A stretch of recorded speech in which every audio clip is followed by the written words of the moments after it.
नमस्कार दोस्तों, स्वागत है आपका हमारे चैनल टेल्स बाय यशु पर।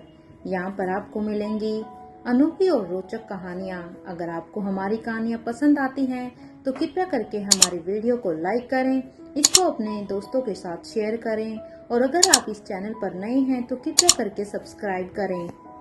आपका हमारे चैनल पर विजिट करने के लिए बहुत बहुत धन्यवाद। चलिए आज की कहानी का सफर शुरू करते हैं।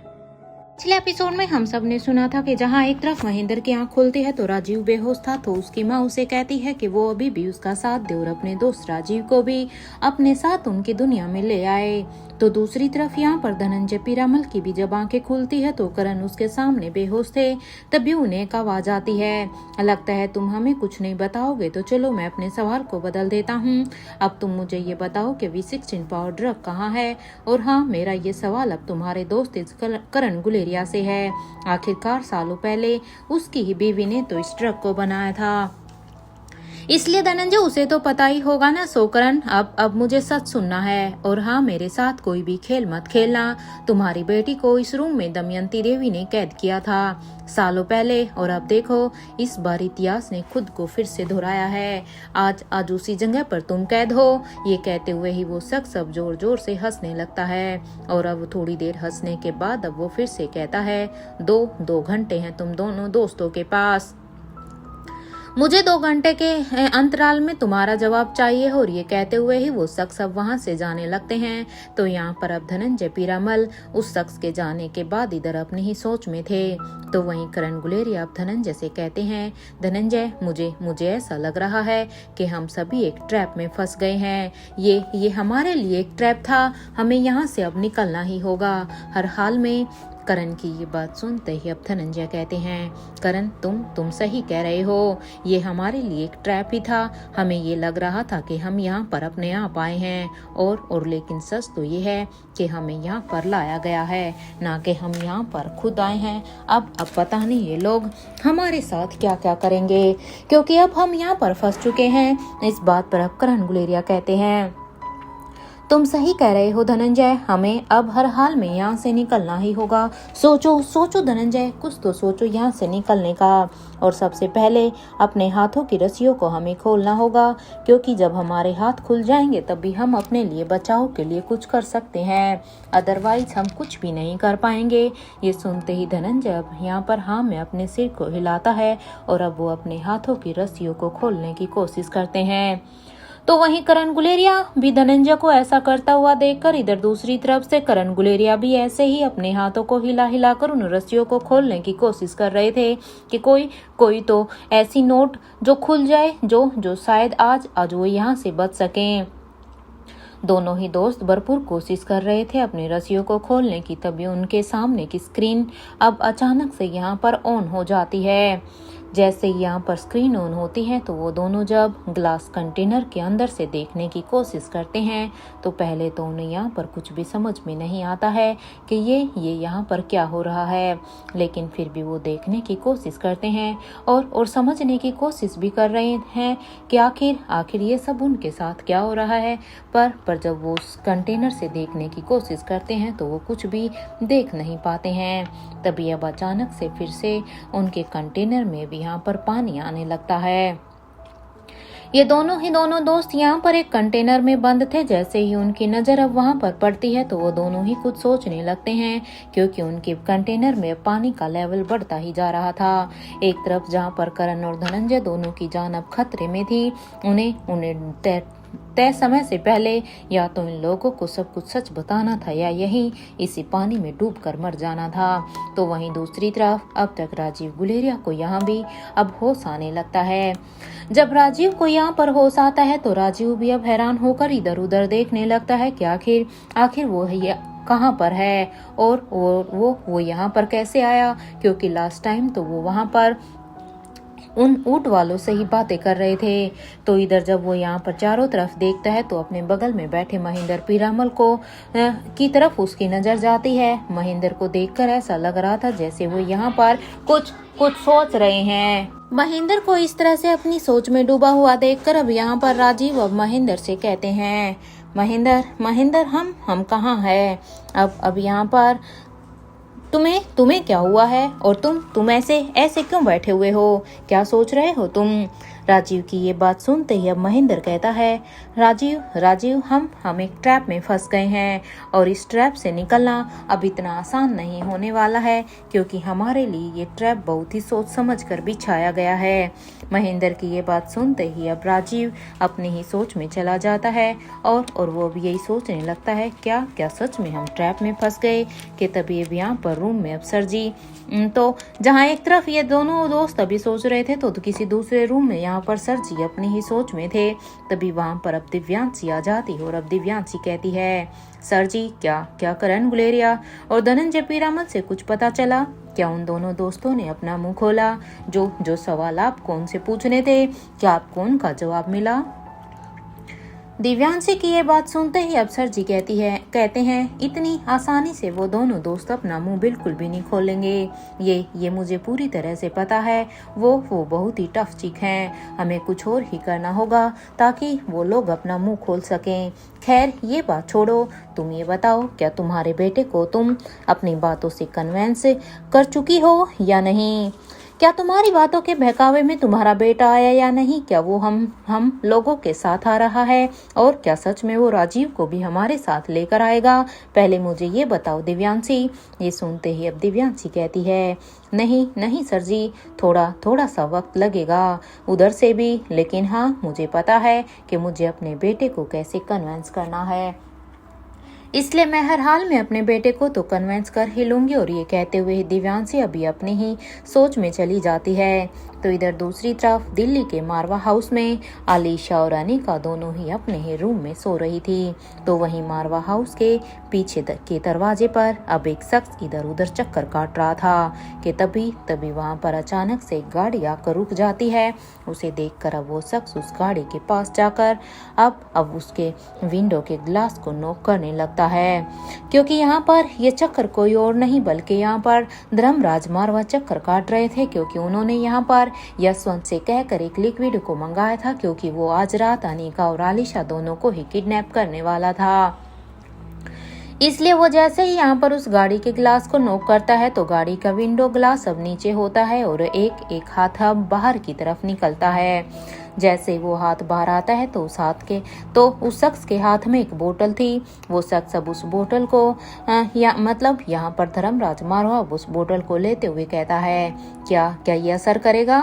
इस बात पर अब गाड़ी के अंदर बैठा हुआ आदमी अब बिना कुछ बोले ही उसे थम्स अप का इशारा कर देता है और कुछ देर में वो यहाँ से अपनी गाड़ी लेकर चला जाता है। तो वहीं वो शख्स भी अभी मारवा हाउस के अंदर की तरफ जाने लगता है। यहाँ पर धर्मराज मारवा अब इस बात से अनजान था कि दो आंखें बस उसी शख्स को ही देख रही थी। वह क्योंकि धर्मराज मारवा ने सोचा था कि वो अपना काम बड़े ही इजीली कर लेगा, लेकिन कोई था जो उसके ऊपर अपनी नजरें बनाए हुए था और वो आंखें सिर्फ उस शख्स के ऊपर ही थी। कुछ ही देर के बाद वो शख्स अब यहाँ पर मारवा हाउस के अंदर आ जाता है। तो यहाँ पर वो शख्स अब अपने कदमों को यानी कि देवराज मारवा अब अपने कदमों को अनिका के रूम की तरफ बढ़ा देता है। कुछ ही देर के बाद वो जैसे ही अनिका के रूम के सामने खड़ा था और वो अपने हाथों में ली हुई उस छोटी सी बोतल को देखने लगता है। मानो इस बोतल को देखकर वो यहाँ पर अपने प्लान के लिए काफी खुश हो रहा है। इधर दूसरी तरफ गुलेरिया हाउस में अपने रूम में सो रहे देवराज गुलेरिया की जब आंखें खुली तो अब उनकी नजर सामने जब वॉल क्लॉक को देखते हैं तो वो यहाँ पर वो टाइम देखकर अब वो अपने मन में सोचते हैं, आई एम श्योर कि धर्मराज ने अपना काम पूरा कर लिया होगा। काश आज एटलीस्ट वो तो अपने काम को अंजाम दे। अब बस मेरी बारी है। यशवंत अपना काम कर चुका है, धर्मराज ने भी अब तक कर लिया होगा। ये कहते हुए ही वो जल्दी से अपने बेड से उठकर अब वो साइड टेबल से सबसे पहले अपने फोन को उठाते हैं और वो यहाँ पर अब आकाश को कॉल लगा देते हैं। इधर कुछ ही देर की रिंग के बाद जब सामने से हेलो की आवाज आती है तो उस आवाज को सुनकर अब देवराज गुलेरिया कहते हैं, क्या बात है बेटा, आप अभी तक सोए नहीं हैं? मैं जब कॉल कर रहा था तो मुझे लगा था कि तुम सो चुके होगे। ये सुनते ही अब आकाश कहता है, दादू आपने ही तो मुझे ये काम दिया है, मुझे इसमें करने में थोड़ा टाइम तो लगेगा ही ना, तो बताओ जब तक मेरा काम नहीं हो जाता मैं कैसे सोता। आकाश की ये बात सुनते ही देवराज गुलेरिया कहते हैं, तू एक काम कर, अपने प्राइवेट ऑफिस में आ जाओ, मैं वहीं पर ही तुम्हारा वेट कर रहा हूँ। और हाँ, उस प्रोजेक्ट के ऊपर हम दोनों ही वहाँ पर बैठकर डिस्कस भी कर लेंगे। उम्मीद है आकाश कि तुम ये कर सकते हो और इस बार डील तो हमें ही मिलेगी। अब हम देखते हैं कि कैसे हमारी Guleria group of company first number पर नहीं आएगी। देख जल्दी आ, मैं वहीं पर ही तुम्हारा वेट कर रहा हूँ।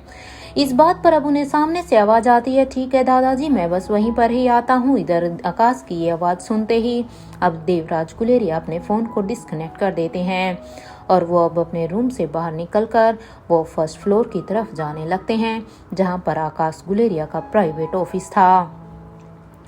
क्योंकि यहाँ से देवराज गुलेरिया ने भी अपने प्लान को पूरा करने का सोच लिया था। इधर कुछ ही देर के बाद जब वो उस रूम में पहुंच जाते हैं तो वो बस यहाँ पर आकाश के आने का ही वेट कर रहे थे। यहाँ पर उनके लिए हर एक सेकंड आकाश का वेट करना बहुत ही मुश्किल हो रहा था, क्योंकि वो बस जल्द से जल्द अपने टारगेट को पूरा करना चाहते थे। इधर कुछ ही देर के बाद जैसे ही यहाँ पर दरवाजा खुला तो वो उस तरफ मुड़कर कहते हैं, अच्छा हुआ आकाश तुम आ गए, मैं काफी वक्त से बस तुम्हारा ही आने का वेट कर रहा हूँ। और ये कहते हुए ही देवराज गुलेरिया जैसे ही पीछे की तरफ मुड़े तो सामने दरवाजे के पास देखकर अब वो एकदम से ही हैरान हो जाते हैं, क्योंकि उन्होंने तो यहाँ पर आकाश को एक्सपेक्ट किया था, लेकिन यहाँ पर आकाश की जगह मयूर खड़ा हुआ था। इसलिए मयूर को देखकर उन्हें मयूर की उम्मीद भी नहीं थी कि मयूर इस वक्त भी यहाँ पर आ जाएगा। इसलिए अब वो यहाँ पर कहते हैं, तुम इस वक्त तुम यहाँ पर क्या कर रहे हो। अब ये सुनते ही अब मयूर कहता है, दादाजी यही सवाल तो मैं आपसे कर रहा हूँ, इतनी रात गए आप यहाँ पर क्या कर रहे हैं। और हाँ, एक बात और, आप अब तक इतनी रात गए क्यों जाग रहे हैं। मयूर की ये बात सुनते ही देवराज गुलेरिया कहते हैं, अरे मयूर वो एक बहुत ही अच्छी डील हमें मिल सकती है और इस बार मैं नहीं चाहता हूँ कि ये डील हमारे हाथ से निकल जाए, तो बस मैं इसीलिए जाग रहा हूँ। ये सुनते ही अब मयूर कहता है, दादू आप अभी आराम से सो जाइए और हाँ, डिस्कशन तो आप कल मॉर्निंग में भी आकाश के साथ कर लीजिएगा। इस बात पर अब मयूर उन्हें गुड नाइट बोलकर अब वहां से जाने लगता है। तो वहीं इधर अपनी जगह पर खड़े होकर देवराज गुलेरिया अभी अपने हाथों की मुट्ठियों को ही भींच लेते हैं, क्योंकि मयूर यहाँ पर उनके इस काम के बीच में आ रहा था, इसलिए मयूर के ऊपर उन्हें बहुत ही गुस्सा आ रहा था। यहाँ पर उनके चेहरे के एक्सप्रेशंस बता रहे थे कि इस वक्त उन्हें मयूर के ऊपर कितना ज्यादा गुस्सा आ रहा था। वो तो उन्होंने यहाँ पर गुलेरिया हाउस में एक अच्छेपन का भी चोला पहनना पड़ रहा था, अदरवाइज वो मयूर को भी के अभी अपने रास्ते से हटा देते। अगर उनके बस में होता तो वही इसी वक्त मयूर को मौत के घाट उतार चुके होते। इधर मारवा हाउस में अपने रूम में भूमिका भी यहाँ पर इधर उधर चक्कर काट रही थी। एक तरफ जहाँ उसे सनी की चिंता हो रही थी तो वहीं वो काफी वक्त से भूमिका निखिल के साथ कांटेक्ट करने की कोशिश भी कर रही थी, लेकिन निखिल का तो फोन ही नहीं लग रहा था, जिसकी वजह से यहाँ पर भूमिका काफी परेशान थी। और अब वो यहाँ पर चक्कर काटते हुए ही कहती है, आखिर ये निखिल कहाँ गायब हो गया है। अरे उसका फोन क्यों नहीं लग रहा, ऐसी कौन सी जगह पर वो पहुंच चुका है। और दूसरा ये रोहित भी कहाँ पर है और इसका भी फोन क्यों नहीं लग रहा है। एक मिनट, कहीं ये दोनों साथ में तो नहीं है ना। एक काम करती हूँ, पहले मैं इसके बारे में अनीका से बात करती हूँ, आखिर ये दोनों कहाँ पर है, शायद अनीका को इसके बारे में कुछ भी पता हो। तो इधर दूसरी तरफ पेरिस में राजमहल में बड़ी रानी इधर अपने ही रूम में इधर उधर आज वो भी चक्कर काट रही थी कि तभी उनके दिमाग में एक बात आती है, हमें पता है कि हम अपनी रानी माँ के रूम को कैसे खोल सकते हैं, क्योंकि जब से बड़ी रानी यहाँ पर आई थी तब से उनके दिमाग में यही चल रहा था कि वो दरवाजा खुला क्यों नहीं। लेकिन फाइनली अब उन्हें ये आइडिया मिल जाता है। यही सोचकर वो अपने रूम से फिर से बाहर निकलकर एक बार फिर से अपनी रानी माँ के रूम की तरफ जाने लगती है। बड़ी रानी को देखकर ऐसा लग रहा था जैसे जैसे जो काम उन्होंने इतने सालों तक नहीं किया हो। आज पता नहीं वो क्या करना चाहती थी, लेकिन उन्हें हर हाल में अपनी रानी माँ के कमरे को खोलना था। आज उनके मन में ढेर सारी बातें थी। इधर कैलाश अधिकारी के पैलेस में, यहाँ पर आकाश अपने ही रूम में सोफे पर बैठा हुआ था। आकाश इधर अपनी ही सोच में था कि तभी उसके रूम का दरवाजा अब नॉक होने लगता है। दरवाजे की आवाज को सुनकर आकाश अब अपनी जगह से खड़े होकर अब दरवाजे के पास जाकर वो उसे खोल देता है। तो यहाँ पर दरवाजे पर अंजलि मामी खड़ी थी। अपने सामने अंजलि मामी को देखकर अब आकाश कहता है, माँ आप यहाँ पर। आकाश की ये बात सुनते ही अंजलि मामी कहती है, अच्छा हुआ आकाश कि तुम जाग गए हो। चलो जल्दी से कुछ खा लो, मैंने तुम्हारे लिए ये सब कुछ बनाया है। अब चलो मुझे अंदर आने दो। और ये सुनते ही अब आकाश यहाँ साइड में से हट जाता है, क्योंकि अंजलि मामी यहाँ पर आकाश के लिए खाना लेकर आई थी। अब आकाश के साइड हटते ही अंजलि मामी भी अंदर आ जाती है और वो अब अपने हाथ में लिए हुए ट्रे को अब टेबल पर रखते हुए ही कहती है, आओ आकाश, आकर कुछ खा लो। अंजलि की ये बात सुनते ही आकाश कहता है, नहीं माँ, अभी मेरा बिल्कुल भी मन नहीं है, मैं अभी कुछ भी नहीं खा रहा हूँ। आकाश की ये बात सुनते ही अंजलि मामी कहती है, प्लीज आकाश, अपने लिए नहीं तो मेरे लिए खा लो बेटा। जब से सब लोग यहाँ से गए हैं उसके बाद से तो तुम उदास हो गए हो। देखो अपनी हालत तो देखो। एक काम करते हैं आकाश, आज माँ और बेटे कहीं घूमने चलते हैं। अंजलि मल्होत्रा की ये बात सुनते ही आकाश कहता है, माँ आप शायद भूल रही हैं कि अनीका ने आपसे क्या कहा था। अनीका ने साफ साफ कहा था कि जब तक सब कुछ ठीक नहीं हो जाता तब तक आपको यहीं पर ही रहना होगा। आप यहाँ से बाहर बिल्कुल भी नहीं जा सकती हैं। क्या आप अनीका की बात भूल गई? ये कहते हुए ही अब वो अंजलि मामी के पास जाकर अब उसके दोनों ही हाथों को पकड़कर कहता है, माँ मुझे पता है आपको पापा से प्यार करने की बहुत बड़ी कीमत चुकानी पड़ी है, और हाँ इतना ही नहीं, आपको तो मेरे और आलिशा की माँ होने की भी कीमत चुकानी पड़ी है। आपने अपनी लाइफ में न जाने क्या क्या सहा है हमारी वजह से। आप कितने वक्त से अभी भी अपनी फैमिली से दूर हैं, अपने बच्चों से दूर है माँ। आपका एहसान तो सच कहें मैं कभी भी नहीं चुका सकता हूँ, क्योंकि जब मैं आपके दुखों की, आपकी तकलीफों को देखता हूँ तो मुझे सब कुछ समझ आ रहा है। आपका त्याग बहुत बड़ा है माँ, आपका त्याग इतना बड़ा है कि शायद कोई और न कर पाए। और ये कहते हुए आकाश की आंखें अब यहाँ पर आज अंजलि मल्होत्रा के लिए काफी नम थी, जिसे अंजलि मामी ने भी पहचान लिया था। और अब वो यहाँ पर कहती है, 30 साल तक आकाश मैंने तुझे ढूंढने की बहुत कोशिश की थी। तू मेरे सामने तो था बेटा, लेकिन मैं तुझे पहचान ही नहीं पाई थी। हो सके तो अपनी माँ को माफ कर देना बेटा। न जाने कितने ही समय से ये बात मेरे मन में अटक रही थी। और आलिशा, उसके बारे में तो मैं कैसी बदनसीब माँ हूँ, मुझे कुछ खबर ही नहीं थी कि मेरी एक बेटी भी है। इधर अंजलि मामी की ये बात सुनते ही आकाश कहता है, आप एक बहुत ही अच्छी माँ हैं। आप ऐसा बिल्कुल भी मत सोचिए। और हाँ, मैं और आलिशा हम दोनों बहुत ही लकी हैं माँ कि आप हमारी माँ हैं। और ये कहते हुए आकाश अब अंजलि मामी को हक कर लेता है। तो वहीं अंजलि मामी की आंखें में खुशी के अब आंसू थे कि सच में उसके बच्चे इतना कुछ होने के बाद भी उससे इतना प्यार करते हैं। तो इधर बूढ़े किंग के पैलेस में अनंता यहाँ पर अलेक्जेंडर की ट्रेनिंग को कंटिन्यू करने में बिजी थी। तो वहीं अब यहाँ पर अलेक्जेंडर कहता है, आप तो बिल्कुल मुझे वैसे ही टास्क देती हो जैसे डॉक्टर अमृता देती थी। अलेक्जेंडर की ये बात सुनते ही अब अनंता कहती है, क्या बात है, क्या तुम मिले हो डॉक्टर अमृता से? अनंता की इस बात पर अब अलेक्जेंडर कहता है, हाँ मैं उनसे मिला हूँ, वो भी मुझे आपकी ही तरह ये सब कुछ सिखाती थी। इवन पता नहीं क्यों, लेकिन आप दोनों का तरीका मुझे सेम ही लग रहा है। वैसे मैंने इस लैब को बना दिया है, आप इसे अब चेक कर सकती हैं। अब ये सुनते ही अब अनंता उसे चेक करने लगती है। तो वो अलेक्जेंडर को इस लैब को चेक करने के बाद अब एक इम्प्रेसिव लुक देते हुए ही कहती है, क्या बात है अलेक्जेंडर, तो अपनी मम्मा से भी 10 कदम आगे निकला। I am so proud of you बेटा। अब आप जाइए, आपका आज का काम पूरा हो गया है।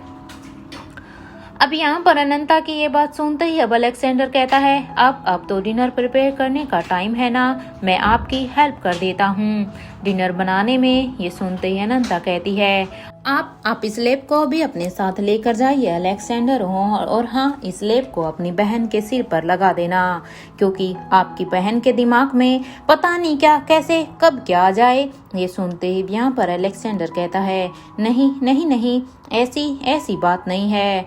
हाँ, वो थोड़ी सी चुलबुली है, मैं मानता हूँ कि उसमें चुलबुलापन ज़्यादा है, और मुझे मेरी बहन ऐसे ही बहुत ही पसंद है, क्योंकि मुझे उसकी यही हरकतें काफ़ी अच्छी लगती हैं। अलेक्जेंडर की ये बात सुनते अनंता के चेहरे पर एक स्माइल आ जाती है। तो वहीं अलेक्जेंडर अब ये कहकर अब अपने रूम की तरफ जाने लगता है। तो वहीं अलेक्जेंडर के जाने के बाद अनंता भी अब अपने रूम की तरफ जाने लगती है। इधर कुछ ही देर के बाद जब वो अपने रूम में आती है तो वहां पर रिया को देखकर वो कहती है, रिया आप यहाँ पर क्या कर रही हैं? इस बात पर अब रिया कहती है, मुझे कोई हेयर स्टाइल नहीं आ रही है कि मैं आज अपने बालों का कौन सा हेयर स्टाइल बनाऊं, तो क्या आप प्लीज मेरे बालों को अच्छी तरह से सेट कर देंगी? रिया की ये बात सुनते ही अब अनंता हाँ में अपने सिर को हिलाती है और रिया के हाथ को पकड़कर अब वो रिया को वहां पर ड्रेसिंग टेबल की तरफ लेकर जाती है। अब रिया को वहां पर लेकर जाने के बाद अब वो यहाँ पर कुछ चीजों को लेकर अब रिया के पीछे बैठ जाती है और अब वो उसके बालों में कोम करने लगती है। साथ ही अब वो यहाँ पर रिया से भी कहती है, आज मैं आपके बालों की फ्रेंच ब्रेड्स बनाऊंगी। ये कहते हुए वो रिया के बालों को बनाने लगती है। तो वहीं अनंता के मुंह से ये सब सुनकर रिया भी काफी खुश थी कि उसके बहुत ही अच्छा हेयर स्टाइल बनेगा। एक तरफ जहाँ अनंता रिया के बालों को कोम कर रही थी तो वहीं दूसरी तरफ बूढ़े किंग इधर अपनी ही सोच में थे कि तभी आकांक्षा अब उनसे कहती है, किंग अब हम क्या करेंगे? वो सभी लोग तो दमयंती देवी के किले में कैद हो गए हैं, तो अब क्या हमें उन्हें बचाने के लिए जाना चाहिए, क्योंकि वो चारों के चारों वहां पर फंस चुके हैं।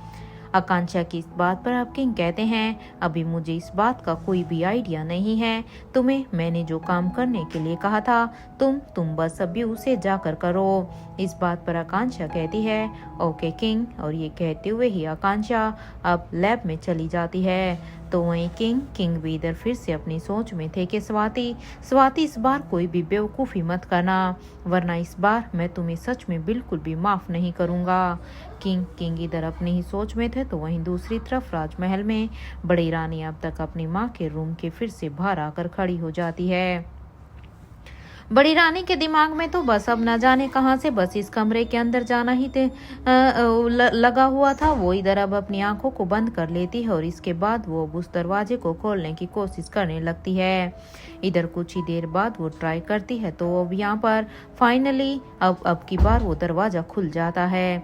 जैसे ही यहाँ पर ये दरवाजा खुलता है तो बड़ी रानी अब अपने कदमों को अंदर की तरफ बढ़ा देती है। उस रूम में यहाँ पर जब वो अंदर आती है तो वहाँ पर बहुत सारा अंधेरा ही अंधेरा था। उसे इस अंधेरे में कुछ भी दिखाई नहीं दे रहा था। जब उसे यहाँ पर कुछ भी दिखाई नहीं दे रहा था तब वो अपने हाथों को दीवार के ऊपर रखती है। वो मानो वो यहाँ धीरे धीरे स्विच बोर्ड तक पहुँचने की कोशिश कर रही थी। उसके सहारे अब वो छोटे छोटे कदमों से उस रूम के अंदर जा रही थी। तभी उसका हाथ अब यहाँ पर स्विच बोर्ड के ऊपर चला जाता है। जैसे ही बड़ी रानी का हाथ स्विच बोर्ड के ऊपर गया तो वो यहाँ पर अब उन बटन्स को प्रेस कर देती है और एक साथ वो सारे के सारे स्विचेस को ही ऑन कर देती है। फ्रैक्शन ऑफ सेकंड में ही यहाँ पर पूरे के पूरे रूम में अब रोशनी आ गई थी। कुछ से इसलिए अब बड़ी रानी ने यहाँ पर जैसे ही अचानक से इस रूम में इतनी रोशनी आई तो ये रोशनी इतनी ज़्यादा थी कि बड़ी रानी अपनी आंखों को खुला नहीं रख पाई और इस रोशनी की वजह से कुछ पल के लिए वो अपनी आंखों को बंद कर लेती है। इधर कुछ देर के बाद जब उसकी आंखें इस रोशनी के लिए कंफर्टेबल हो गई, जब वो अपनी आंखों को अब धीरे धीरे खोलती है तो जैसे ही बड़ी रानी ने अपनी आंखों को खोला तो उसकी आंखों के सामने जो तस्वीर थी अब उसकी नज़र उस तस्वीर पर जाती है। उसे देखकर तो अचानक से उन्हें एक जोर का शौक लगता है और वो अब कहती है, ये तस्वीर तो इधर इंडिया में दूसरी तरफ दमयंती देवी के किले में करण और धनंजय के कंटेनर अभी यहाँ पर पानी से आधा भर चुका था, क्योंकि उन दोनों को कंटेनर में कैद कर दिया गया था और पानी बार बार अब उनके ऊपर ही गिरता जा रहा था। उन दोनों के गले तक अब धीरे धीरे पानी पहुंच चुका था। अब ये सब देखकर अब धनंजय कहते हैं, करण तू ठीक तो है ना? तुझे कुछ हुआ तो नहीं है? इधर धनंजय की इस बात पर अब करण गुलेरिया कहते हैं, हाँ हाँ मैं तो ठीक हूँ धनंजय, लेकिन क्या क्या तुम ठीक हो? इस बात पर अब धनंजय कहते हैं, हाँ हाँ मैं तो ठीक हूँ, लेकिन इसमें से अब हमारे लिए निकलना अब बहुत ही मुश्किल हो रहा है। देखो देखो ना करण, अब ये पानी हमारी गर्दन तक तो आ गया है और अब हमारे सिर तक पहुँचने में इसे ज़्यादा समय नहीं लगेगा। हमें अब कुछ करना होगा, लेकिन समझ में ही नहीं आ रहा कि आखिर अब हम यहाँ से निकले तो निकले कैसे। यहाँ धनंजय ने इतना कहा ही था कि वो पानी अभी एक बार फिर से उनके कंटेनर में अब फिर से जोर से आने लगता है। अब धीरे धीरे वो कंटेनर अब फिल होने लगता है। तो वहीं इधर दूसरी तरफ दिव्यांशी भी उस रूम में आ जाती है जहाँ पर महेंद्र और राजीव दोनों थे। दिव्यांशी अब महेंद्र को अपने बातों में बहकाने के लिए फिर से उसे बात करने के लिए आती। उसे देखकर अब यहाँ पर दिव्यांशी कहती है, राजीव तुम्हें होश आ गया। चलो अच्छी बात है कि तुम्हें अब होश आ गया है, लेकिन राजीव अब मेरा एक सवाल, क्या तुम हमारी दुनिया में वापस आना चाहोगे? ये बात मैं पहले महेंद्र से भी पूछ चुकी हूँ, लेकिन अब क्योंकि तुम्हें भी अब होश आया है तो मैं एक बार तुमसे भी पूछना चाहती हूँ।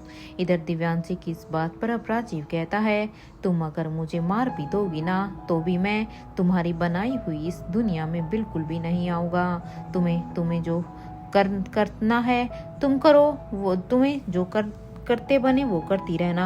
ये सुनते दिव्यांशी कहती है, ओ तो सच में मुझे तो फिर तो करना ही है। अरे मुझे जो करना है वो तो मैं कर ही लूंगी, ठीक है। अब मैं तुम्हें दिखाती हूँ कि मैं आखिर क्या कर सकती हूँ, क्योंकि मैं बस एक बार तुम दोनों से ये पूछना चाहती थी। मैं बस तुम्हें ये ऑप्शन देना चाहती थी।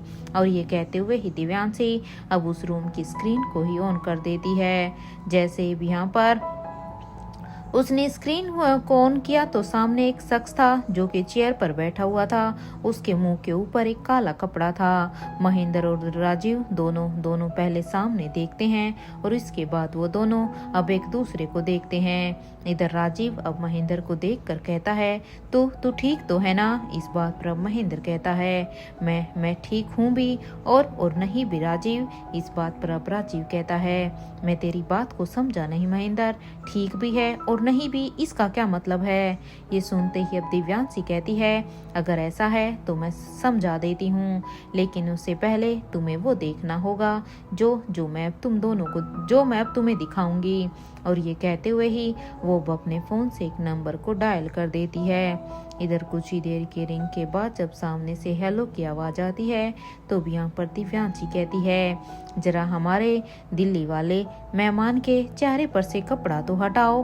वो क्या है ना, राजीव गुलेरिया को किसी के दर्शन करवाने हैं। और एक बात, वो अनिका, आकाश और आलिशा को जितनी जल्दी हो सके उन तीनों को भी यहाँ पर लेकर आओ। अब मैं भी देखती हूँ कि आखिर इन लोगों का डिसीजन क्या होगा। इस बात पर अब उसे सामने से आवाज आती है, ठीक है तुम चिंता मत करो, हम सब यहाँ पर संभाल लेंगे। ये सुनते ही अब दिव्यांशी अपने फोन को डिस्कनेक्ट कर देती है। तभी वहाँ पर एक जोरदार आवाज उनके कानों में आती है, अगर मेरे तीनों बच्चे यहाँ पर आए ना और अगर उन्हें थोड़ी सी भी खरोच भी लगी तो तुम सभी का वो हाल करूंगा जिसके बारे में तुम लोगों ने कभी सपने में भी नहीं सोचा होगा। इधर यहाँ पर राजीव की ये धमकी सुनते ही दिव्यांशी कहती है, राजीव आराम से, देखो तुम्हारे लिए इतना गुस्सा करना बिल्कुल भी सही नहीं है। मुझे पता है अपने बच्चों के बारे में तुम्हें ये सब सुनकर बिल्कुल भी अच्छा नहीं लग रहा, लेकिन इस वक्त तुम इस कंडीशन में नहीं हो कि तुम यहाँ पर हमारे सामने गुस्सा करो।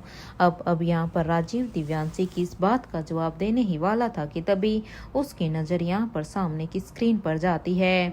जैसे ही राजीव सामने की स्क्रीन पर देखता है तो सामने की स्क्रीन पर अंजलि मामी दिखाई देती है। अंजलि को देखकर अब राजीव कहता है, ये सब क्या है और ऐसा क्यों कर रहे हो तुम लोग? देखो अभी अंजलि को छोड़ दो, उसे कुछ भी मत करना। उसने तुम लोगों का क्या बिगाड़ा है जो तुमने अंजलि को भी इस खेल में इन्वॉल्व कर लिया।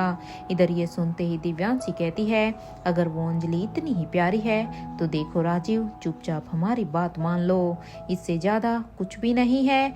बस हम यही चाहते हैं कि तुम फिर से हमारी दुनिया में वापस आ जाओ। देखो राजीव, तुम्हें हमारी दुनिया में आने के लिए हम ऑप्शन नहीं दे रहे हैं, क्योंकि तुम्हारे पास ऑप्शन है ही नहीं। तुम्हें तो हमारी दुनिया में आना ही होगा, वरना यहाँ पर अभी कुछ ही देर में तुम्हारा भाई और तुम्हारा दोस्त ये दोनों भी मारे जाएंगे और उनकी मौत का इल्जाम तुम पर आएगा। और वहाँ अंजलि की मौत तो पहले से ही तय है। अब तुम्हें ही सब कुछ सोचना है। अब चलो सब कुछ सोच लो, तुम्हारे लिए क्या इम्पोर्टेंट है और क्या नहीं। और हाँ, एक बात भूलना मत, तुम्हारे दोनों बच्चे भी अभी यहीं पर ही आने वाले हैं, और वो भी उस अनिका गुलेरिया के साथ। या क्योंकि अब इनमें से कोई भी नहीं बचने वाला है। दिव्यांशी की ये बात सुनते ही महेंद्र पीरामल कहते हैं, माँ मैं आपका साथ देने के लिए तैयार हूँ। और आपने बिल्कुल सही बोला है। आखिर सच्चाई और अच्छाई के रास्ते पर चलकर हमें मिला ही क्या है।